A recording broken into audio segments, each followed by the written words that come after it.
நித்யானந்தம். புத்தகங்கள்லாம் படித்த பிறகு அப்புறம் வந்து எனக்கு தான் அந்த தேடுதல் இருந்தது இல்லையா? யார் என்னுடைய குருநாதர்? எப்படி? எங்கேருந்து வருவார்? இந்த மாரி தேடுதல் இருந்தது.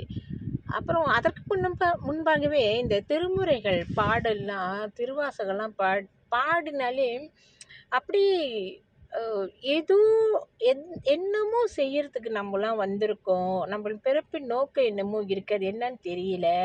அ ஸ் பல பாடல்கள பாடும்போது அழுகை தன்னாலேயே வரும். ஸோ இந்த மாரி காலகட்டத்தில தான் அந்த தேடுதல் இருந்தது. ஸோ அப்போ நான் என்ன பண்ணேன், சுவாமியோட அந்த புத்தகங்கள்லாம் படிச்சுட்டு, சரி இவர் தான் நம்ப குருவா? என்னான்னு தெரியலையே! அப்பயும் சந்தேகம் பாருங்க இருந்தது. இருந்துட்டு சரி நம்ப குருவா இருந்தா நிச்சயமா வந்து அ இந்த புத்தகத்தில உள்ள ஒரு மெடிடேஷன், அந்த மகா மந்திரம்னு ஒரு மெடிடேஷன் அத நான் வந்து ட்ரை பண்ணி பார்த்தேன்.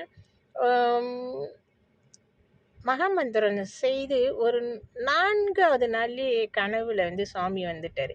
நான் அந்த கனவுல சுவாமிய வந்து அவருடைய அவருடைய முன்னுக்கு உட்கார்ந்திருக்கிற மாரி நான் ஒரு கனவு கண்டேன்.